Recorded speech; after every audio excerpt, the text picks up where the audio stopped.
it's your man Donovan Sharp, and welcome to this edition of The Sharp Reality. It's long-term relationship week here at TSR, and this past Saturday I was joined by Alan Roger Curry to discuss some of the do's and don'ts of long-term relationships. We dropped a lot of valuable knowledge, we answered questions from listeners, and of course we talked about various elements of relationships from a red pill perspective. So if you want to check that episode out, go to thesharpreality.com. You can also find it on YouTube, iTunes, or SoundCloud and listen to episode 52. You can follow me on Twitter at Donovan_Sharp. Subscribe to my YouTube channel by doing a quick search for Donovan Sharp. And if you have any questions, if you have any comments, if you have potential show ideas, personal stories you'd like to share, go to the contact tab on my website and drop me your thoughts. You can also support the show by doing all your Amazon shopping through our Amazon affiliate link in the sidebar of our homepage. Most men who are familiar with the red pill and what we talk about here you guys are familiar with the typical red pill subject matter. And a lot of it, we talk about all kinds of things. We talk about we talk about financial stability, financial shrewdness, fitness, cultivating your mind, building up a strong body, etc. But a lot of the material that we talk about, most of it is predicated around attraction to the opposite sex. Yes, there are other elements of the red pill that are important, and I've discussed that on my podcast. I've discussed many different things on Return of Kings, but the one thing that seems to bring most men to the red pill are females, whether it's heartbreak or sexual frustration. Females are sort of the de facto. They're the de facto reason that men come to the red pill more times than not. We all want to learn how to attract women. We all want to know and learn how to fuck pretty girls. We all want to know how to keep from getting burned by women. And when a man learns how to do these things, after having been sexually frustrated for years or having come out of a bad marriage, etc., life is great. You're fucking a bunch of hot girls. Life is good. You're keeping your body in shape. You're doing good financially. Any man who is better than average with women, they seem to have an elevated measure of satisfaction. No, women are not necessary. We've discovered that women these days are no longer as necessary to a man's happiness as they once were. That being said, I think we can all agree, and I've said it before, that having a woman that you can count on, having a quality female who understands her role as your female, understands traditional sex roles, and adds value to a man's life, has the potential to elevate a man's contentment. Again, I'll point out the fact that if you don't have a woman, if you're a slut slayer and don't have a main chick, you're not married, you don't have any kids, that doesn't necessarily mean that you're a miserable human being. There are a lot of men out there who have lived long lives, who have never been married, never had kids. They are world travelers, Casanovas, they sleep with many women, and they are as content as can be. That being said, for the rest of us, the presence of a feminine woman has the potential to elevate a man's life. It has the potential to elevate our happiness. It has the potential to give us a little bit more contentment. So what I'm going to do is I'm going to talk about how to choose and groom a woman to be your main chick. In other words, a woman to make your significant other. Now, I'm going to go ahead and warn you guys up front that most of you guys out there, you guys are going to turn your nose up. You guys are going to listen to some of this stuff and you're going to say to yourself, there's no way that I can do this. There's no way that women would ever do this or subject themselves to this kind of training or this kind or this kind of lifestyle. Women will, chicks out there who are listening to this will definitely turn their noses up. Because, of course, it's 2017. We are steeped in a feminist culture, and a lot of this stuff, women and men alike wouldn't even think about doing this. But I'll submit this to you guys. If women know they don't want to commit to a man that they're with, they won't care if their man trusts her or knows where she is or what she's doing. Only when a woman cares, only when she is with a man of value, only when a woman has decided in her mind, okay, I want to be this man's woman. I want to be this man's property. Only then will she consider subjecting herself to the proper training to make herself a better woman. Now, most of you will also say, well, if you trust her, you shouldn't need to do some of this stuff, or this shouldn't be necessary. The first thing that you should do when selecting your woman to be a main chick, you need to adopt the mentality to never trust a woman. Never, ever, ever trust women. A woman could love you, and she could be totally devoted to you, but women are impulsive, and they succumb very easily to temptation. Part of this training, part of these techniques that I'm going to share with you guys today, one element of this is that you have to protect her from herself. Women cannot be trusted to their own devices. They may think they have the best intentions, but a lot of women out there have just everyday habits that are conducive to infidelity, conducive to depreciating their value as significant others. And here's another thing, guys. Women cheat in the margins. And what I mean by that is that women will never make it obvious. They won't text a guy that they're fucking on the side on their phones. Instead, they'll do it from their tablet or from their computer, or they'll use apps to do it that can easily be erased, or things that are untraceable. She's not gonna tell you, hey honey, I have to work late tonight, then show up at the house 3 hours later. That's obvious. No. What she'll do is she'll pop over to the store, or she'll tell you she's running to the store for a gallon of milk.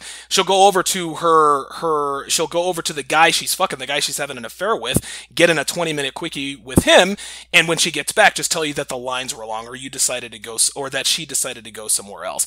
Women these days are professional cheaters. It is it is extremely difficult to catch women in the act. A college buddy of mine used to say that men are great liars, women are better. Well, he's absolutely right. That being said, they're not going to make it obvious that they're cheating. They're going to cheat in the margins. They're going to cheat at times where you would never think that they would have the time or the access to cheat. Now, I want you guys to understand before I get into this is that every one of these techniques are things that I've done in the past and things that I do currently. I'm not talking about theories. I'm not talking about, well, you should do this because I heard of a guy doing this, or theoretically a woman would think this if you... No. These are all things that I have absolutely done multiple times with multiple women. So I'm not feeding you guys a bunch of bullshit on theories and experiments. These strategies and techniques are things that I have done to keep women in line, to groom them and vet them, to figure out if they have what it takes to be my main chick. And again, most of this is just predicated around trust. Can I trust her? Or can I get it to a point to where I can trust what she's doing? And of course, I'll get into that a little bit later. Now, sometimes women will take to it, but most of the time they won't, guys. Again, these strategies and techniques aren't for everybody, and it's certainly not for most people. But if you want to be able to trust your woman in 2017, these things are necessary. No, it shouldn't be necessary. We should be able to trust our wives and girlfriends. But by the same token, women should be attracted to good, honest men who treat them respectfully, provide them with good lives, and it's not the case in either way. They're more attracted to men who are violent, men who are assholes, men who cheat on them. I pointed out in episode 49, that was an episode that I did regarding the life of O.J. Simpson and how his life and times confirms red pill truth. I stated in that episode that what should be and what actually is are two different things. And when it comes to relationships, guys, that's no different. Again, I'll be the first to tell you that things shouldn't be this way, but they are. And we have to play the hand that we're dealt to keep from getting burned by women.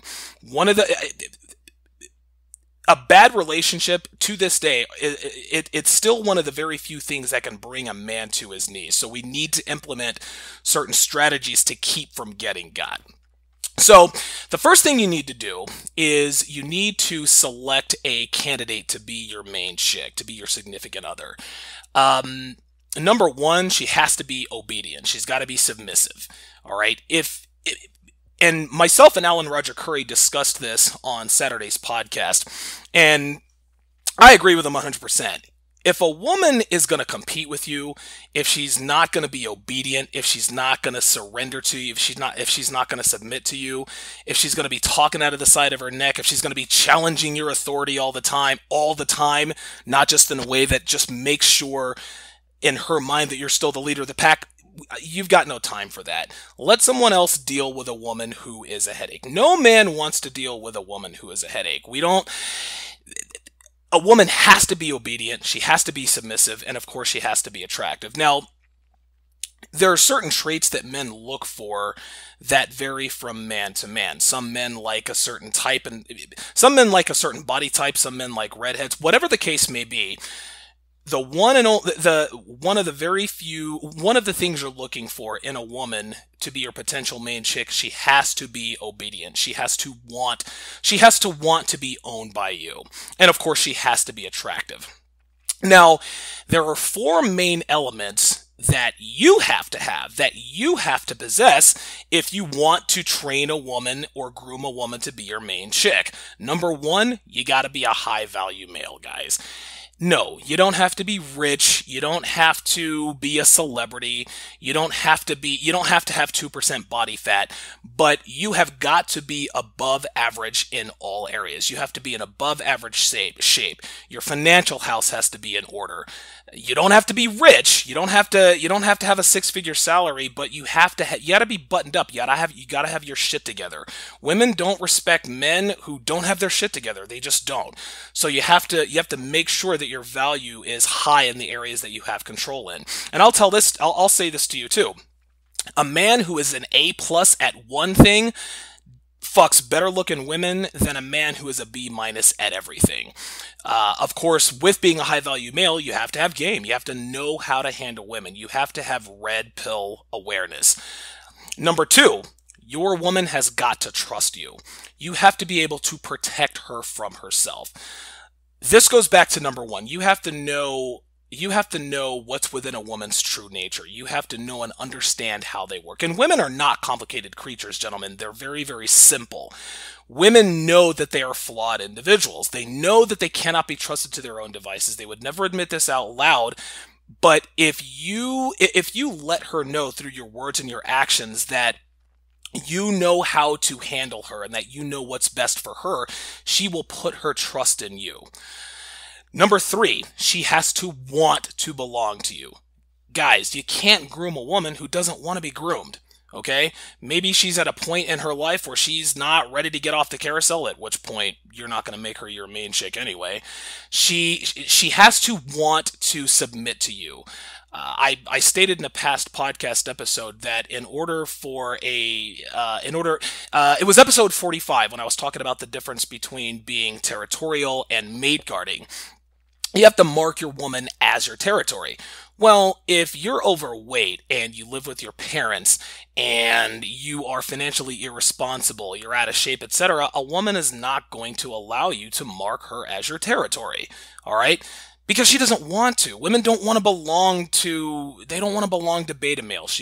They want to belong to high value men who take good care of themselves, who take pride in their personal appearance, who are men who are financially responsible. She has to want to. And number four, and this is the most important element of it, you have to have a woman who wants you to trust her. If a woman doesn't want anything else, if she doesn't want anyone else, guys, if she wants to commit to you, if she doesn't want you thinking she's up to anything, she will do this stuff. She will allow herself to be subjected to this training.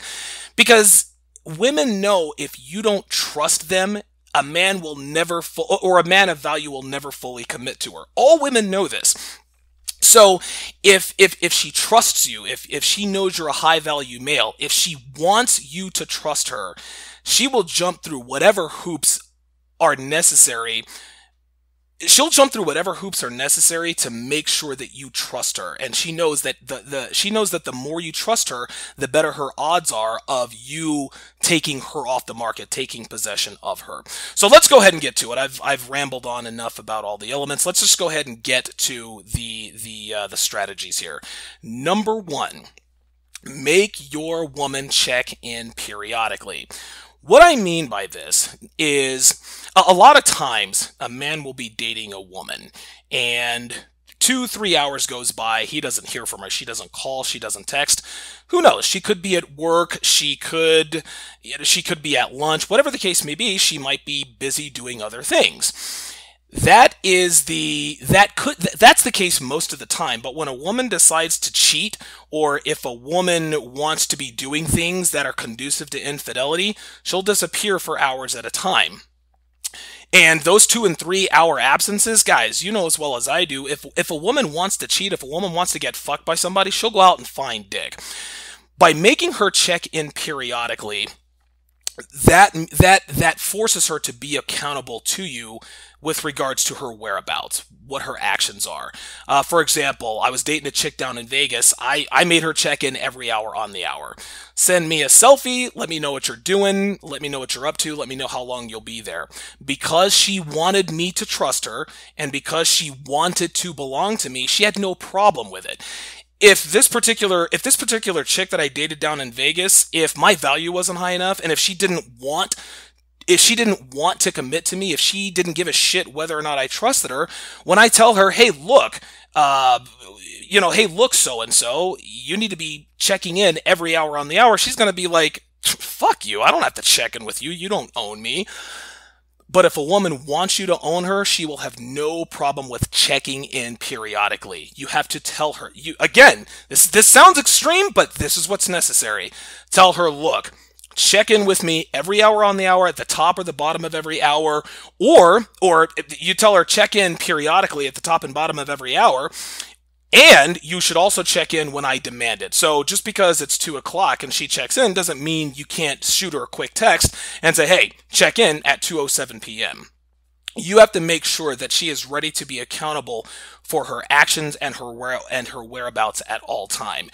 The more she does this, the more trust that she will build in you, that she's not up to anything. Again, when women disappear for periods at a time, they could be doing anything, not the least of which is getting banged out by some dude she works with. Number 2, you have to voice your expectations often. Women aren't mind readers, okay? And because they're not mind readers, you have to tell her what you want and what you expect. Women respect men who are upfront with their expectations. Women respect and love men who demand excellence from them at all times. But if they don't if you don't voice your expectations, if you don't tell her what's required of her, she's not going to know what it is, number one. And number two, she might, at that point, if you don't tell her what you require from her, she's going to think that you're afraid to demand things from a woman. And if she thinks you're afraid to demand things from her, she's going to lose respect from you and respect for you, and subsequently attraction. A couple of things to note here. Don't give her ultimatums, all right? Don't say, Susie, you either do this or I'm gone, all right? Nobody responds well to ultimatums, men and women alike.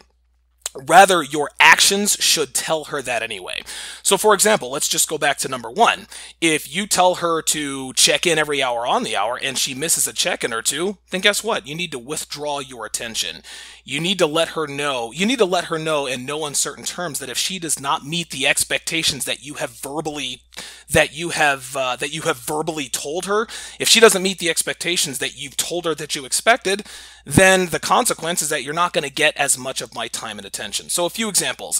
Tell her that you expect her to cook for you 4 or 5 nights a week. Tell her that you expect her to represent you in public well. Let her know that she's an extension of you. Let her know that when you guys are together out in public, she needs to be kind, she needs to be feminine. Don't get out of pocket, don't disrespect me in public. You need to tell her that you expect her to stay fit and not to get fat. Let her know that if you get fat, I'm out of here. All right. Let her know that if you don't stay fit, I'm not going to be attracted to you. I'm not going to have time for you. And women might scoff at that. Oh, well, if he tells me that if I get fat, he's going to leave me, then fuck him. All right, great. Then I guess we're just not for each other. Tell her you expect her to give you the pussy anytime you want it. You have to voice your expectations to women and do it often. Now, the more you have to do this up front so that she knows and understands what is expected of her. That way, if she falters, she can't fall back on, well, I didn't know. Well, if you voice your expectations and she's not meeting your expectations, this means one of two things. Either she is incapable of meeting your expectations, or she doesn't want to. In either case, she's got to go. But like I said before, a woman can't know what you want unless you tell her.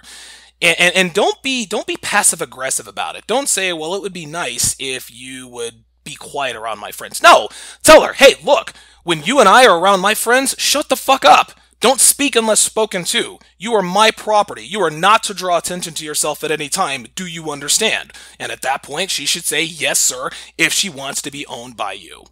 And that leads me into number 3. Raise your voice if you need to.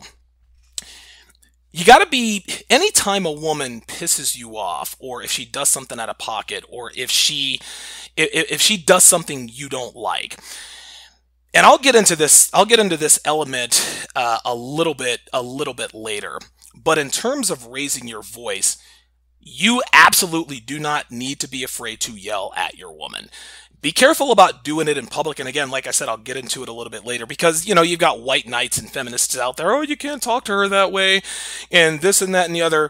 But a woman needs to know that you can and will raise your voice if you need to. Once again, this has to do with respect. A woman cannot, if a woman thinks that you're afraid to yell at her or raise your voice at her, she's going to lose respect for you.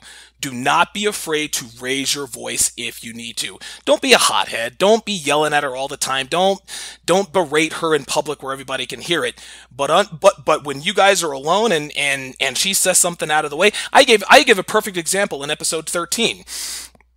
There's a traffic light by where my woman lives, and it's the kind of traffic light that does not allow you to make a right-hand turn on red. And she always tells me, just blow through it, I do it all the time. And of course I have to tell her, look, I'm a black man, you're a white woman. Cops aren't going to pull you over, but they'll pull me over. And then she'll start saying, oh, no, that never happens. The cops here are great. And at that point, I got to raise my voice and be like, hey, have you not heard anything I said? I've told you, we are two different. I raised my voice and she instantly stood down because she knows I'm not afraid to raise my voice if I need to. You can call it abusive, you can call it controlling, I call it respect. Women respect men who are not afraid to raise their voices to them, period. Number 4, you have to give your woman a goal. You have to let her know that if she shows that she can be a quality woman consistently, that you'll make her your main chick. And tell her, hey, look, you're going to have to go through X, Y, and Z, but if you can do X, Y, and Z for A, B, C amount of time, yeah, there's a good chance that I will take you off the market and make you my main chick. And if you're a high enough value male, if she likes you enough, if she likes the way you make her feel, this will motivate her to do so. Before long, guys, you'll find that the things that you've trained her to do, your consistency, your rock solid knowledge, all of that will become second nature. All of that'll become second nature to her, and she'll do it as a matter of habit. You want to build good habits in your woman, and if your woman knows that. And if your woman knows that if she makes these good things that you're teaching her habit, that eventually she'll end up as your girlfriend or your main chick, that will keep her motivated. Guys, if a female doesn't see things going anywhere, she will start to look elsewhere. They have to have a goal. Remember, women and men alike, we have to get a return on investment. If a woman is going to invest her time, her energy, her emotion, and sometimes even her money, there's got to be a pot of gold at the end of the rainbow. There's got to be a light at the end of the tunnel. And if she gets the idea that there isn't, then at some point she's going to check out. That's just how it is. They are human. Number 5, slut shame her to tears. Do not allow her to talk about past boyfriends, past fuck buddies. Don't allow her to regale you with these stories. Oh, I got drunk and I went home and fucked 6 guys. No, no, no, no, no, no. If she talks about an adventure, if she talks about slutty behavior, if because women wear this stuff as a badge of honor in the beginning because again, going into relationships with men, they project. Be sure to tune in tomorrow for the conclusion of part 1. Thanks for listening.